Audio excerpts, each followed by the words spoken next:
안녕하세요, 애청사님들. 제 나이가 많은 편은 아니지만 인생을 살아보니까 외국 사람들과는 다르게 우리나라 사람들이 급에 맞는 결혼을 중요시하는 게 있는 것 같더라고요. 물론 모두가 급에 맞는 결혼을 하게 되면 좋겠죠. 하지만 현실은 생각처럼 흘러가지 않잖아요. 어른들은 급에 맞는 결혼을 해야만 누구 하나 양보하지 않고 문제없이 잘 살 수 있다고 하지만 그게 뭐 마음대로 되는 일인가요? 그리고 저는 급에 맞춘 결혼보다는 사랑이 중요시되어야 잘 살 수 있다고 생각하는 편이에요. 100세 시대에 사랑 없이 결혼을 하게 된다면 제 인생이 너무 불쌍하지 않겠어요? 그리고 애초에 저희 집이 뭐 대기업만큼 큰 돈이 왔다 갔다 하는 부자라고 한다면? 당연히 비즈니스 때문에라도 급에 맞는 결혼이 필요했겠죠. 하지만 저희 집은 그저 운이 좋아 자수성가를 할 수 있었던 그런 집안이었어요. 그러다 보니 부모님께서도 서로의 사랑을 바탕으로 결혼을 하셨죠. 그래서 저 또한 그게 당연한 일이라고 생각했어요. 마찬가지로 부모님께서도 굳이 급에 맞는 사람을 데리고 오라고 강요하지 않으셨죠. 그래서인지 저는 결혼에 대한 부담감이 거의 없었던 것 같아요. 하지만 부모님께서는 저에게 딱 한 가지의 요구는 하셨죠. 바로 직업적인 부분이었어요. 사실 저는 현재 아빠 회사에서 비서로 근무를 하고 있거든요. 지금은 큰 문제 없이 회사에 잘 다니고 있지만 처음에는 부모님께서 비서를 하겠다는 저를 뜯어 말리셨어요. 아, 윤서야, 비서 일을 꼭 해야겠니? 아빠한테 자식이라고는 너 하나밖에 없는데 그냥 경영팀으로 회사에 들어와서 물려받을 준비를 했으면 좋겠는데. 아빠도 내가 비서 아니면 승무원하고 싶어 했다는 거 잘 알고 있잖아. 나 정말 일하고 싶은데 그냥 허락해주면 안 될까? 윤서야, 아빠 회사 물려받을 사람이라고는 너 하나인데 일찌감치 들어가서 경영 수업해야지. 아, 내가 아니면 누가 아빠 회사를 물려받니? 아주 잠깐이라도 비서를 해보고 싶단 말이야. 그러니까 무조건 반대만 하지 마시고 경험이라도 해볼 수 있게 도와주세요. 회사 물려받을 준비는 비서 일하면서도 할 수 있잖아. 부모님께서는 어떻게든 비서가 아닌 아빠 회사의 경영팀 사무직으로 들어앉히려고 하셨어요. 하지만 제가 끝까지 포기하지 않고 고집을 부리니까 마지못해 허락을 해주셨죠. 다만 저는 외동딸이었기 때문에 먼 훗날 아빠께서 은퇴를 하시기 전에 경영 수업을 받고 회사를 이끌어 가겠다는 약속을 했어요. 그렇게 저는 본격적으로 비서로서 근무를 시작할 수 있게 되었죠. 그러나 공과 사 둘 다 분명하신 아빠 덕분에 저는 회사에서 사적 친분을 드러낼 수는 없었어요. 그래서 가족들과 친분이 있는 이사님 몇 분을 제외하고 나머지 직원들은 제가 아빠의 외동딸이라는 사실을 전혀 모르고 있었죠. 그래서 저는 회사 생활을 하면서 직원들과 어울리는 것에 부담이 전혀 없었고 자유로워서 참 좋았어요. 그리고 제가 원하는 비서 일을 할 수 있어서 참 행복하더군요. 그렇게 아빠 회사에서 근무하게 된 지 8년이 흘러갔죠. 그때쯤 저는 회사에서 예비 신랑을 만나게 되었어요. 처음에는 저희 아빠 회사 직원인 줄 알았는데 알고 보니 예비 신랑은 다른 회사에서 3달 정도 파견을 나온 것이었어요. 된 것이었더라고요. 쉽게 말해 아빠 회사랑 예비 신랑이 다니고 있는 회사는 공생관계였고 신제품이 출시가 될 때마다 연구 목적으로 종종 그 회사에서 파견이 나오게 되는 것이었죠.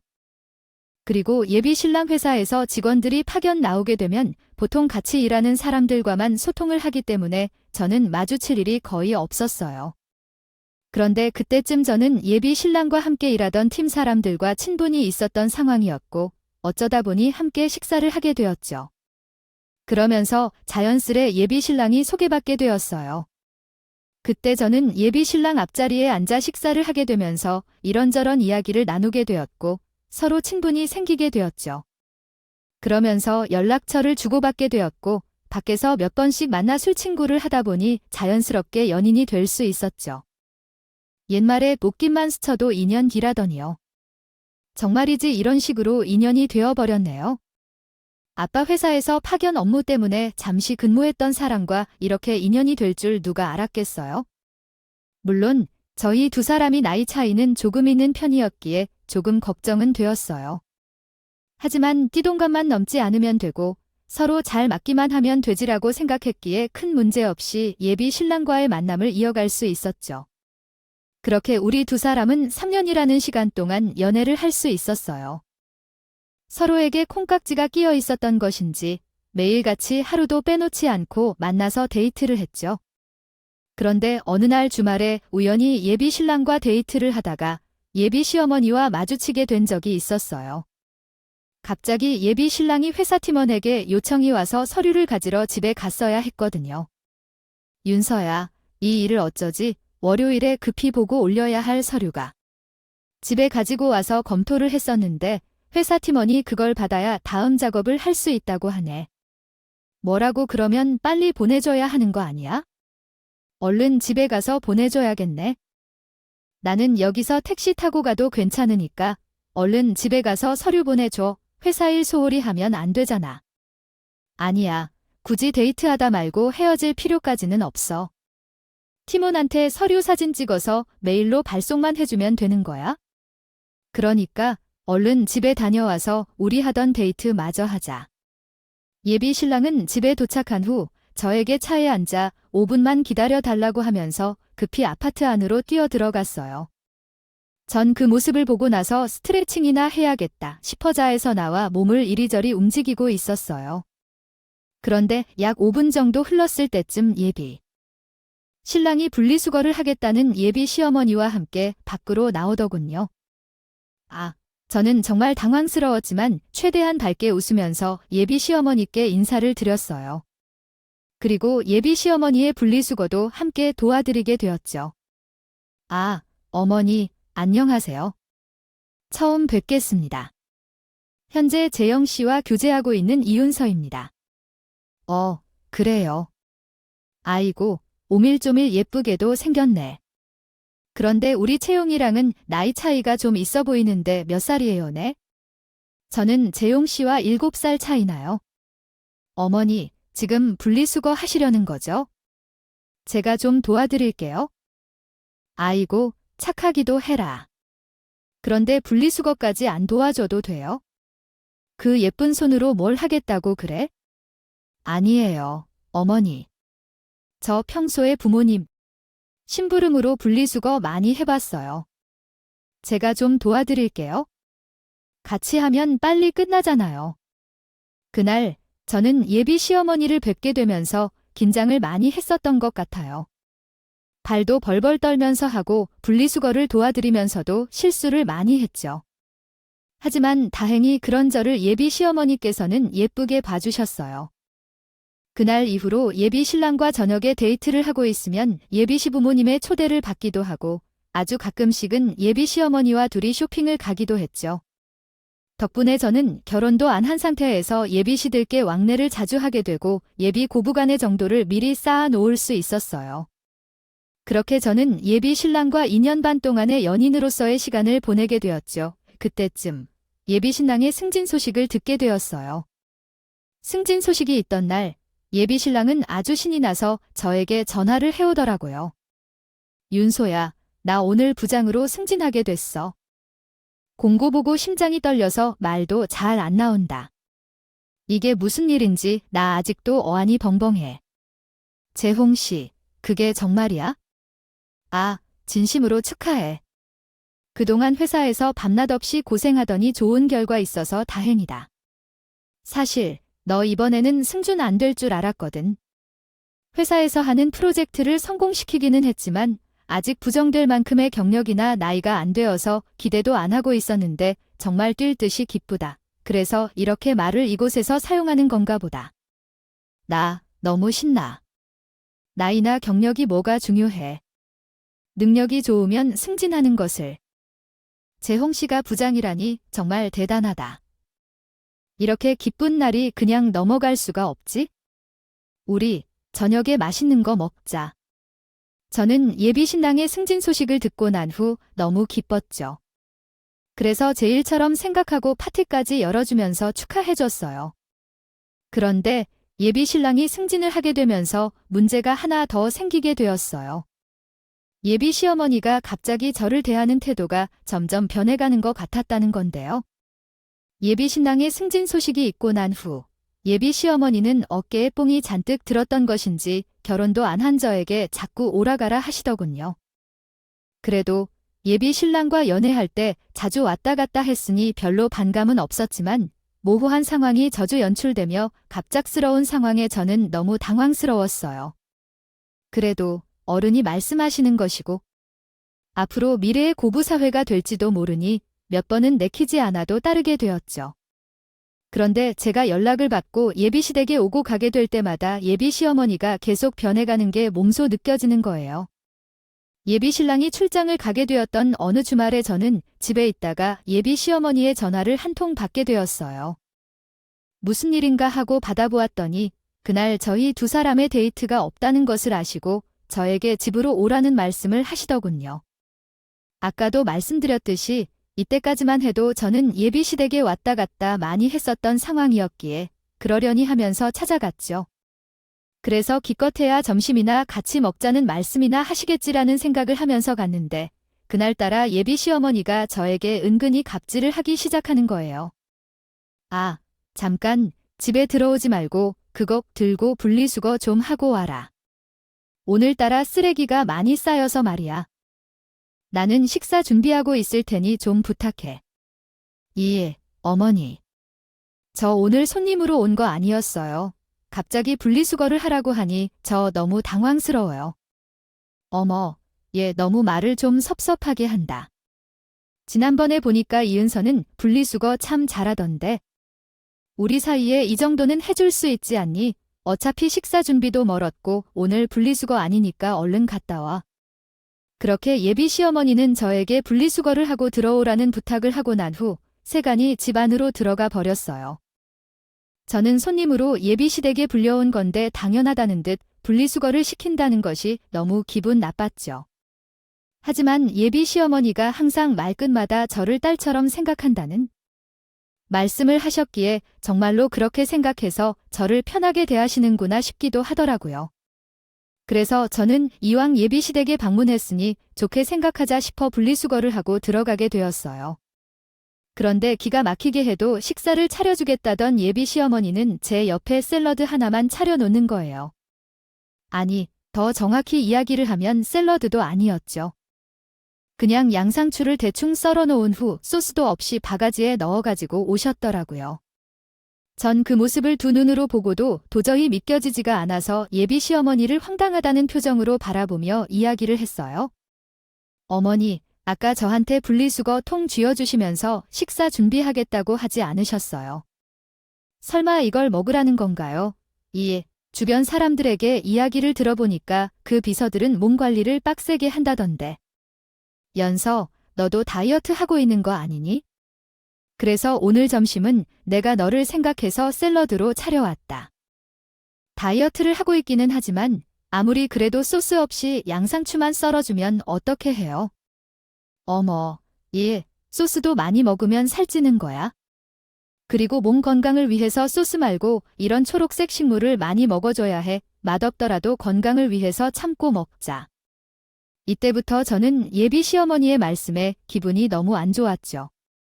하지만 예비 시어머니께서는 나긋나긋한 말투로 저를 생각하는 마음에 일부러 양상추 샐러드를 했다고 말씀하시는데 아이고, 참 화를 내기도 약간 애매한 상황이었어요. 그래서 저는 이러지도 못하고 저러지도 못하다가 결국 예비 시모와 함께 앉아 생으로 양상추를 먹어야 했죠. 그런데 예비 시어머니는 제 기분도 모르고 식사를 하던 도중에 갑자기 부장이 된 본인 아들을 좋아하기 시작하더라고요. 윤서야. 그나저나 우리 아들 참 능력자 아니니? 어떻게 그 나이에 프로젝트를 완벽하게 성공시켜서 바로 부장 명함을 받는 건지. 아내가 아주 뿌듯해 죽겠다. 그나저나 윤선호는 승진 소식 없는 거니? 아니, 비서가 승진이라는 개념이 있었던가? 그러게요. 들어보니까 재영씨 나이에 부장 될 수 있는 사람 많지 않다고 하더라고요. 그리고 비서도 승진을 할 수 있기는 한데 저는 승진을 할 만큼 오래 이런 게 아니라서 조금 더 있어야 할 것 같아요. 그치? 나도 우리 아들이 너무너무 대견하고 장해. 윤서야. 이래서 사람은 큰 기업 사무직으로 있어야 하나 보다. 그나저나 윤서야, 우리 아들이 이제 부장이 됐으니까 내가 잘 보필해야 돼. 어머니의 갑자기 그게 무슨 말씀이세요? 부정이 된 건 죄옹 씨인데 왜 제가 보필을 해야 해요? 어머, 윤서야, 너 서운하게 이게 뭔 소리니? 그리고 너는 원래 뒤에 사람 보필하는 사람이지 않니? 아이, 그러니까 남친이는 우리 아들을 잘 보필해줘야지. 그래야 남자가 마음 놓고 큰 꿈을 꿀 수 있는 거야. 앞으로 우리 아들은 큰 사람이 될 수 있으니까 그 덕 보려면 내가 잘해야 하지 않겠니? 저는 예비 시어머니의 말을 듣고 너무 황당하고 어이가 없어서 잠시 할 말을 이룰 수밖에 없었어요. 분명히 나긋나긋 말씀을 하고 계시는데 듣는 사람의 입장에서는 너무 기분이 나쁘더라고요. 그런 거 아시나요? 차라리 모두에게 소리를 지르며 욕을 하는 게 낫지? 저렇게 나긋나긋하게 웃으며 할 말 다 하면 사람이 더 미쳐요. 게다가 아무리 생각을 해봐도 아직 결혼도 하지 않은 저에게 이런 말씀을 하시는 게 말이 되는 일인가 싶었죠. 그래서인지 저는 이대로 모른 척 넘어가게 되면 나중에 고생을 바가지로 하지 않을까 하는 불안감이 생겼어요. 그래서 저는 똑바로 지지 않으면 나중에 고통만 하겠다는 생각이 들어서 예비 시어머니의 말씀에 하나하나 반박하기 시작했죠. 어머니, 제가 회사에서나 상사 보시는 비서이지 제 영신의 비서는 아니잖아요. 그리고 앞으로 재홍 씨랑 제 사이가 어떻게 될지 아무도 모르는 일인데 정말 너무하신 것 같아요. 저 정말 서운해요. 내가 뭘 어쨌다고 그래? 나는 우리 아들이 부장으로 승진을 했고 비서로 있는 내가 옆에서 잘 챙겨줬으면 좋겠다는 마음에서 하는 말이야. 어머니, 조용 씨가 부장으로 승진한 것은 너무 축하하고 기쁜 일이지만 같은 회사도 아니고 제 직속 상사도 아닌데 옆에서 보필하라는 말씀은 너무 하신 것 같아요. 가족들과 함께 마음을 나누며 소중한 시간을 보내기 위해서는 각자의 의견을 존중하며 서로의 감정을 이해하는 것이 중요합니다. 때로는 말로 표현되지 않는 미묘한 감정들이 오해를 일으킬 수 있으니 서로 솔직하게 소통하고 이해하는 것이 중요합니다. 함께 행복한 가정을 이루기 위해서는 서로의 의견을 존중하며 상황을 잘 이해하는 것이 필요하겠네요. 당신의 이야기를 들었을 때 정말 후회스러운 결정을 내릴 뻔한 경험이 있었던 것 같네요. 부모님의 저평가를 받았다 해도 결론을 도출하기 위해서는 위치 변환을 통해 상대방의 감정도 이해해야 하고 행동을 취하는 것이 필요합니다. 함께 좋은 결실을 거두기를 바랍니다. 신랑과 함께 만나고 있다는 사실을 이미 알고 계셨어요. 제가 아빠에게 파견직으로 나왔던 사람들 중 한 명과 만나고 있다는 이야기를 일찌감치 털어놓은 상태였거든요. 물론 아빠도 정확하게 예비 신랑의 얼굴까지 모두 알고 계셨던 것은 아니었죠. 다만 아무래도 서로의 회사가 공생관계에 있고 예비 신랑이 파견직으로 저희 회사에 잠시 있었기 때문에 상대 회사를 통해서 간단한 인적 정보는 전해 들었던 상황이었어요.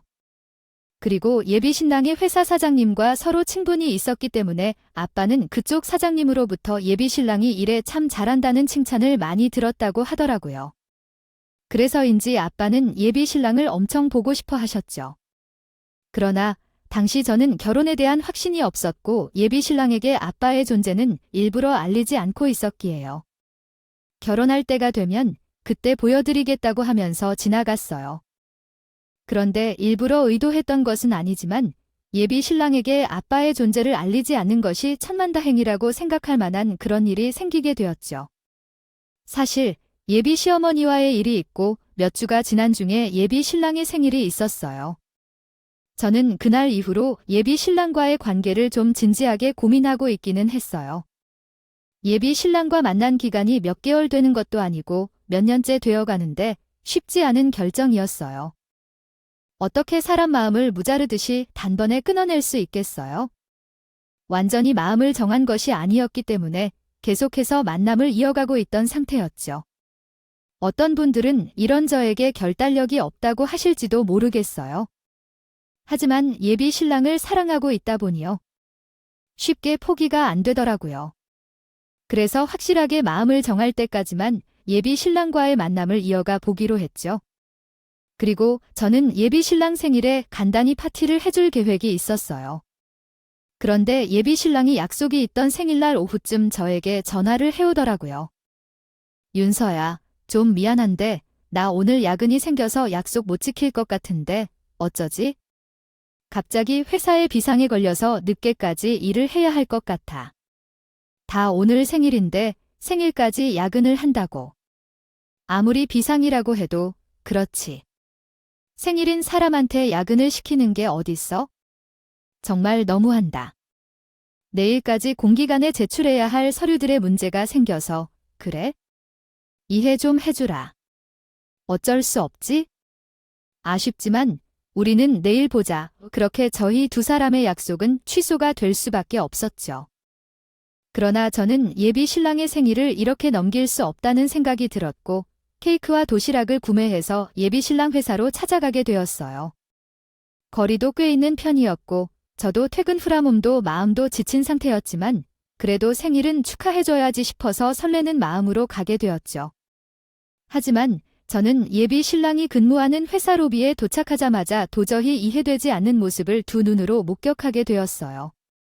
그건 바로 예비 신랑이 어떤 아이 한 명과 함께 로비에 위치한 쉼터에서 식사를 하고 있는 모습이었죠. 처음에 저는 이게 대체 무슨 상황이지 싶었어요. 그런데 기가 막히게도 예비 신랑과 함께 식사를 하고 있던 아이가 예비 신랑을 보면서 자빠라고 하는 거예요. 그 모습을 보면서 저는 뒤통수를 크게 맞은 것 같았어요. 마을 같아서는 예비 신랑 앞으로 다가가 머리채를 잡으며 난리를 치고 싶을 정도였죠. 나는 예비 시어머니의 이상한 성격까지 다 참고 결혼까지 생각하고 있었는데 예비 신랑이란 사람은 이렇게 뒤통수를 치더니 하지만 눈앞에 아이도 있는데 그럴 수는 없었고 전 그대로 예비 신랑의 회사를 나오게 되었어요. 그리고 당연히 예비 신랑과 헤어질 생각을 하게 되었고 5년 전하며 문자들을 모두 무시해버렸죠. 그런데 아무리 뜬 눈으로 밤을 쥐새우며 생각을 해봐도 이대로 그냥 헤어지는 건 너무 억울한 거예요. 예비 신랑에게 아이가 있다는 증거라도 잡아서 사기꾼이라고 해서 여기저기에 붙여놓고 크게 한 방 먹인 후 헤어져야겠다는 생각이 들었어요. 그래서 저는 다음 날부터 며칠 동안 휴가를 내고 증거물을 찾아다니기 시작했죠. 일단 저는 아침 새벽부터 예비의 시댁 아파트로 찾아가서 무작정 숨어있게 되었어요. 아무래도 아이를 두고 있는 학부모라고 한다면 분명히 아침 일찍 어린이집에 데려다주지 않을까 하는 생각이 들었거든요. 그런데 이상하게도 예비 신랑은 집에서 혼자 나와 출근을 하더라고요. 저는 이게 대체 무슨 일인가 싶어 혼란스러웠죠. 설마 예비 시댁이 아닌 다른 곳에서 아이 엄마가 직접 육아를 하고 있는 건가라는 생각도 했고요. 그래서 저는 이 사실을 어떻게 알아봐야 하나 싶어 참 고민이 많았어요. 처음에는 무작정 예비 신랑 뒤를 졸졸 쫓아다녀 볼까 했는데 상황상 이런 방법으로는 쉽게 답이 나올 것 같지 않더라고요. 그렇다고 해서 딱히 증거물을 구할 방법이 있는 것도 아니었어요. 그래서 오랫동안 고민을 하다가 결국 정통으로 부딪혀 보기로 했죠. 그냥 예비 신랑 친구들에게 대놓고 물어본 후요. 시원하게 답을 듣기로 했어요. 처음에는 괜히 이런 방법을 사용하다가 예비 신랑 귀에 소식이 들어가서 일이 꼬이기라도 하면 어쩌나 하는 걱정이 있었어요. 하지만 어차피 예비 신랑과는 헤어질 생각인데 대놓고 물어보는 게 뭐 대수인가 싶더라고요. 사실 예비 신랑은 저와 만나면서 친구들과의 모임이 있을 때마다 항상 저를 같이 데리고 다녔죠. 그러다 보니 저는 자연스럽게 예비 신랑 친구들과 친분이 생기게 되고 전화번호까지 따로 가지고 있었어요. 그리고 심지어 예비 시댁 주변에는 예비 신랑의 중고등학교 친구가 와이프분과 함께 운영하고 있는 식당도 있었죠. 그래서 저는 일단 무작정 예비 신랑이 친구가 운영하는 식당에 식사를 하러 간 적 찾아가게 되었고 휴대폰 녹음 버튼을 누른 후 조심스레 이야기를 꺼냈어요. 사실 저는 처음에는 대놓고 예비 신랑에게 아이가 있냐고 물어볼까 고민하다가 결국 결정을 내렸어요. 생각했어요. 하지만 잠시 고민을 해보니 그런 방식으로 예비 신랑의 친구에게 질문을 하게 되면 을이라는 명목하에 숨겨주려고 할 것 같더라고요. 그래서 저는 약속이 있어 라며 동네에 찾아갔다가 식사하기 위해 방문했다는 핑계를 댔고 지나가는 말로 예비신랑의 친구에게 예비신랑을 아빠라고 부르는 아이 이야기를 꺼내 보았죠. 제가 얼마 전에 재영 씨한테 아빠라고 부르는 꼬마를 만나게 되었는데 아이 너무 귀여워서 죽을 뻔했어요. 아, 준우 씨도 이 동네 살고 있으니까 본 적 있겠네요? 아, 예주님 말씀하시는 거구나. 걔 참 귀엽죠. 어린아이 같지 않게 밝고 예쁜 짓을 많이 해서 다들 예뻐라 해요. 아, 준우 씨도 예준이가 누군지 알고 계시는구나. 지난번에 보니까 그 아이가 재영 씨한테 예쁜 짓을 많이 하더라도 그래요. 예준이가 우리 아이랑도 친하게 지내고 있어요. 그런데 보면 볼수록 참 안 됐어요. 제 이남편이 예준이가 태어나기도 전에 세상을 먼저 떠났잖아요. 그래서 인증이 예준이는 아빠인 줄 알고 친구들한테 부럽다고 하면서 삼촌인 재영이한테 자꾸 아빠라고 불렀어요. 처음엔 예비 신랑 친구의 얘기를 듣고 나서 깜짝 놀랄 수밖에 없었어요. 어떻게 된 일인가 했더니 예비 신랑에게 아빠라고 불리는 아이는 예비 시누이의 아들이라고 했죠. 예비 시누이는 동네에서도 유명한 양아치였는데 사고를 쳐서 남들보다 빠르게 아이를 가지게 되었다고 해요. 신호 보면 담배도 막 피고 온몸에 문신도 있고 해요. 근데 동거하던 남자가 세상을 떠났다고 하더군요. 예비 신랑이 저랑 사귀면서 이런 일이 있는 거라고요. 이야기를 하지 않아서 처음 듣는 이야기였어요. 아, 여동생 얘기 자체를 안 하던 사람이었거든요. 조카 이야기까지 숨겨가며 왜 이야기를 안 했지 싶은 의문이 들었어요. 그래서인지 예비 신랑이 조카는 아빠 있는 사람들이 부럽다면서 어느 순간부터 예비 신랑에게 아빠라고 부르기 시작했다 했어요. 예비 신랑은 그런 조카가 안쓰러워 본인을 아빠라고 부르게 해주고 잘 챙겨줬다고 하더라고요. 그리고 나중에 조카가 크면 대학교 등록금까지 다 내줄 거라는 이야기를 종종 했다고 했죠. 예비 신랑의 친구가 하는 말을 들어보니까 예비 시누이와 조카는 예비시대 근처에서 따로 살고 있다고 했어요. 그렇기 때문에 제가 예비시댁에 갔을 때는 조카의 모습을 당연히 볼 수 없었던 것이었죠. 예비시댁에서 예비신부는 아픈 손가락인가 싶었어요. 왜냐하면 예비시부모도 본인 딸 이야기를 한 번도 한 적이 없었거든요. 그렇게 저는 예비신랑 친구의 이야기를 다 듣고 나서 제가 사람을 잘못 생각했구나 싶어 미안한 마음이 들어 그의 진짜 속내를 들어보기로 했어요. 그날 바로 예비 신랑을 불러서 어떻게 된 거냐 물어보니 예비 신랑은 한참 동안 말을 꺼내지 못하고 고개만 푹 숙인 채 면목이 없다고 하더라고요. 자기가 부담을 느낄까봐 여동생이랑 조카 얘기를 깊게 못했어. 자기 만나기 전에 만났던 여자들이 하나같이 다 조카를 싫어했거든. 예비 신랑 말이 전에 만났던 여자들이 본인 조카 이야기를 하면 모두들 다 싫어했고 조카까지 책임을 져야 하는 거 아니냐며 심한 경우에는 결별까지 요구했다고 하더라고요. 그래서 저도 그 여자들과 같을까봐 굉장히 조심스러워 미리 조카 이야기를 하지 않았고 결혼이 확정되기 전까지만 조카에게 잘해줄 생각이었다고 하더군요. 저랑 결혼을 하면 조카의 관계도 끊어내 참이었다고 했어요. 그 말을 듣고 이 남자가 나를 진짜 많이 생각하고 배려하는구나 싶은 생각이 들었고 이런 사람이면 예비 시모가 나한테 뭐라고 해도 다 막아줄 사람 같아 진짜 괜찮은 사람이란 생각이 들었어요. 그래서 저는 며칠 뒤 제가 먼저 예비 신랑에게 프로포즈를 하게 되었어요. 예비 신랑은 저에게 프로포즈를 받은 후 엄청 좋아했고 결혼을 흔쾌히 받아들여 주었죠. 그렇게 결혼을 약속한 저희는 최대한 빨리 결혼식을 올리기로 했어요. 그래서 저희 두 사람은 그 다음 주 주말 저희 부모님에게 먼저 인사를 드리기로 했어요. 하지만 아쉽게도 약속한 날짜가 되었을 때 저희 아빠가 급하게 해외 출장을 가게 되어 참석하지 못하게 되었죠. 게다가 당시 저희 집이 이사 문제로 어수선해서 인사를 밖에서 받아야 했어요. 그러다 보니 저는 이 상황을 어찌해야 할지 참 난감했죠. 그러나 예비 신랑은 이런 저의 상황을 모두 이해해 주었고 일단 엄마에게만 밖에서 먼저 인사를 드리는 후 아빠에겐 상견례를 정식으로 인사를 드리자고 하더라고요. 그렇게 우리 두 사람은 엄마께 먼저 정식으로 인사를 드리게 되었어요. 엄마께서는 7살 차이가 나는 것을 걱정하셨지만 우리 두 사람이 알콩달콩 잘 살면 그걸로 됐다고 하시면서 흔쾌히 허락을 해주셨어요. 덕분에 우리 두 사람은 무사히 허락을 받고 난 후 예비시댁에 간단히 찾아뵙고 나서 상견례를 진행할 수 있게 되었죠. 그런데 문제는 또 생겼어요. 상견례 날이 되자 아빠께서 또 일이 생겨 늦게 오시게 되었다는 거예요. 다른 날도 아니고 상견례 날에 온 식구들이 듣는 건 예의가 아니니까요. 결국 엄마와 제가 먼저 약속 장소로 가게 되었죠. 그리고 이때까지도 예비 신랑네 가족은 저희 아빠가 제가 비서로 일하고 있는 회사의 사장인지는 몰랐어요. 그냥 조그맣게 사업하시는 줄로만 알고 계셨죠. 아빠께서는 급한 일만 마친 후 바로 오시기로 했어요. 당연히 엄마와 저는 아빠의 사정을 미리 말씀드린 후 죄송하다며 사과를 드렸죠. 그러나 예비 시어머니는 불만이 많은 듯 툴툴거리기 바쁘더라고요. 어머, 아이 뭐가 얼마나 바쁘다고, 다른 날도 아니고 딸 상견례 때 늦는데요. 외동딸이라면서 바깥 싸더니 참 무심하시네요. 이런 데서 사람 인성이나 성격이 나온다고 하는데 죄송합니다. 저도 미리 말씀을 드렸지만 윤서 아빠가 최근에 회사 일이 많아졌어요.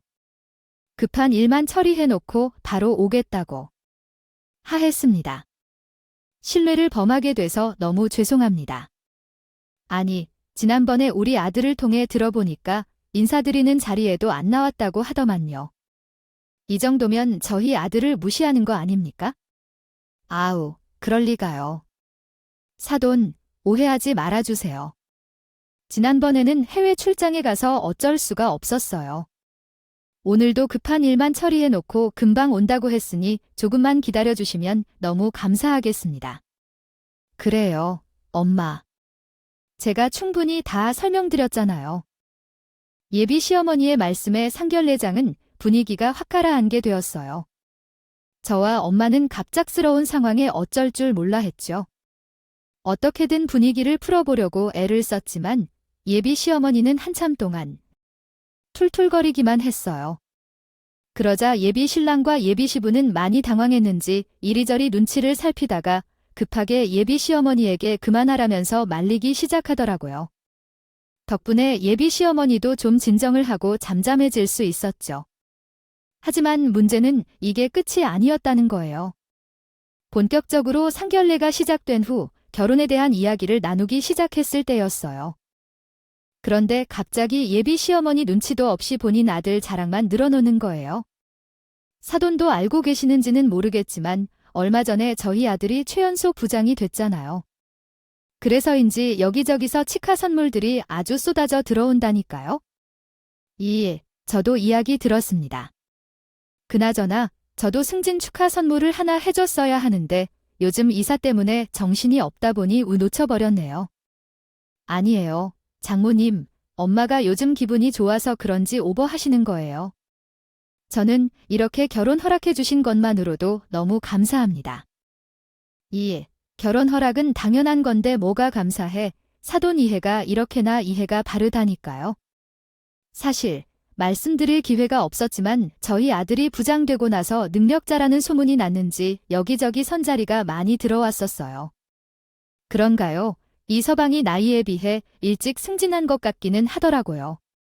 이해해. 좋은 선자리가 많이 들어왔었는데 놓치고 나서 얼마나 아깝던지. 의사의 변호사까지 들어왔거든요. 그래서인지 아직도 잠들면 생각이 난다니까요. 원래 상견례와 같이 양가 식구들이요.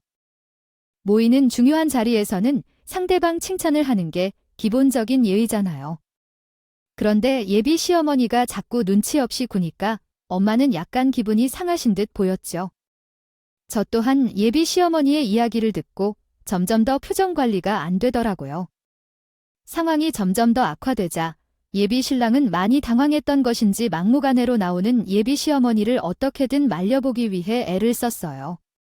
그러나 예비 시어머니는 그런 예비 신랑이 손에 쳐내더니 아예 노골적으로 제가 마음에 안 든다는 듯 개거품을 밀며 이야기를 시작하는 거예요.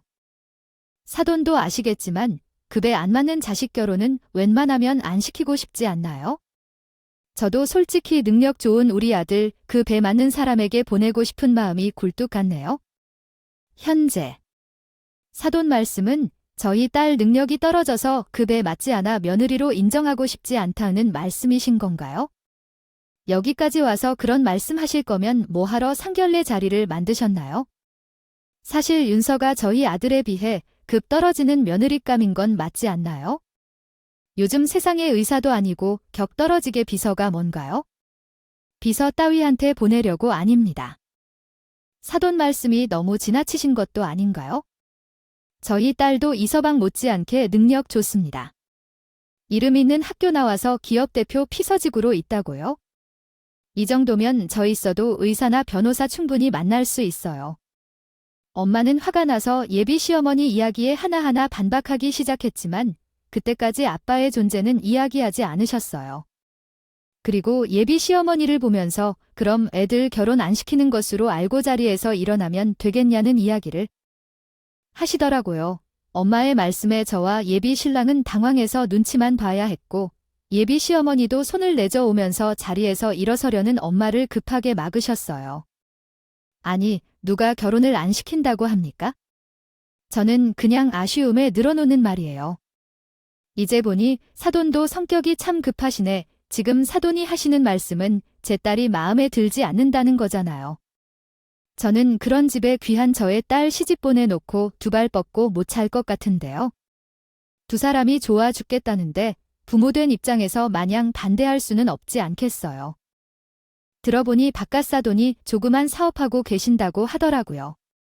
그래서 말인데 저는 그 집에 우리 아들을 콩으로 넘길 수가 없으니 끝마치려면 혼수로 한 10억 정도 갖고 오세요. 그럼 저도 윤서 며느리로 허락하겠습니다. 뭐라고요? 아니, 10억이니 집, 걔 이름도 아니고 진짜 너무하신 거 아닙니까? 지금 보니까 사는 어떤 자식 가지고 장사할 생각인 것 같은데 그런 조건으로 저희 딸 시집 보내야 한다면 제가 먼저 이 서방 거절하겠습니다. 엄마는 예비 시어머니의 말씀을 정말 노발대발 크게 화를 내셨죠. 저 또한 예비 시어머니의 말도 안 되는 결혼 조건에 고개를 해줄 수밖에 없었어요.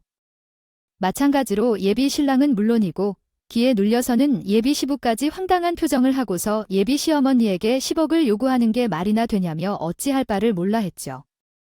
하지만 예비 시어머니는 뭐가 잘못된 것인지 전혀 모른다는 듯 본인이 못할 만한 것도 아닌데 왜 그러는 거냐고 하면서 예비 신랑을 타박했고 양아치 예비 신랑은 본인 엄마가 맞는 말 한 치마 짱구를 치더라고요.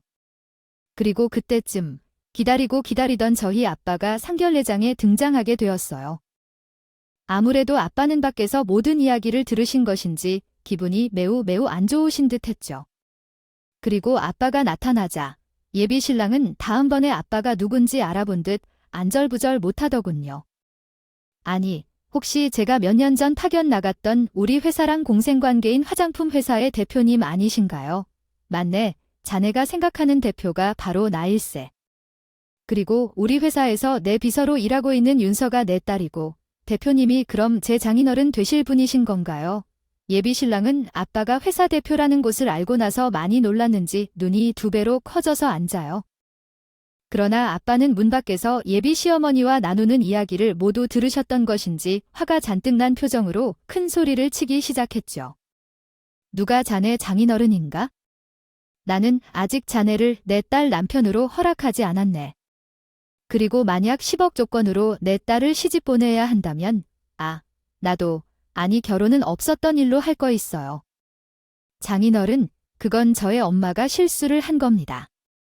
당연히 10억 조건으로 결혼하는 일은 없을 거예요. 그러니 노용 풀어주세요. 저희 아빠가 상견례장에 등장한 후 예비 신랑이 대표님이라고 하면서 급식거리니까 예비 시어머니는 많이 놀랐는지 당황해서 어쩔 줄 몰라 했어요. 덕분에 순식간에 갑과 을이 뒤바뀌게 되었죠. 예비 시어머니는 아차 싶었는지 왜 아버지에 대한 존재를 이야기하지 않고 있었냐고 하더군요. 그리고 예비 신랑은 아빠를 보면서 지난번에 인사를 제대로 못 드려 할 것 같더라고요. 마음이 쓰였다고 하더니 급하게 절을 올렸어요. 그러나 아빠는 화가 많이 났는지 헛기침을 하면서 예비 신랑 쪽을 쳐다보지도 않았죠. 그러자 예비 시어머니는 눈치가 보였던 것인지 급하게 변명을 늘어놓기 시작하더라고요. 바깥 사돈이 듣고 충분히 오해하실 수도 있었다는 얘기라는 거 제가 인정합니다. 하지만 정말로 10억을 받을 생각은 없었어요. 말씀을 아주 손바닥 뒤집듯이 바꾸시네요. 아까 밖에서 저희 와이프와의 문제로 많이 다툼하시는 거와 제 두 기록 모두 들었습니다. 정말입니다. 그냥 이 다운된 분위기를 풀어볼 겸 해서 농담처럼 꺼내본 얘기니까 신경 쓰지 않으셔도 됩니다. 그리고 아까 그 얘기는 제가 모두 가능하게 최소하세요. 제가 회사를 운영하다 보니 사람 보는 눈이 좀 생겼는데 아까 그쪽이 하신 말씀은 누가 봐도 진심이었습니다. 그리고 그런 집에 귀한 제 딸 보낼 수가 없을 것 같네요. 결혼을 못 시키겠다는 아빠의 이야기에 예비 시어머니는 물론이고 예비 신랑까지 순식간에 얼굴이 장백해졌어요. 하지만 아빠는 그들의 모습을 전혀 신경 쓰지 않았고 저와 엄마에게 일어나서 가자는 이야기를 하셨죠. 그러자 예비 시어머니는 급하게 달려와서 아빠를 붙잡더니 어떻게든 설득해보려고 안간힘을 쓰더라고요. 애들이 서로 좋아 죽겠다고 하는데 부모 때문에 갈라져서야 되겠습니까? 일단 차분하게 앉아서 다시 얘기하시죠. 됐습니다. 저는 하나밖에 없는 제 귀한 딸겁에 맞는 사람 찾아 결혼시킬 겁니다.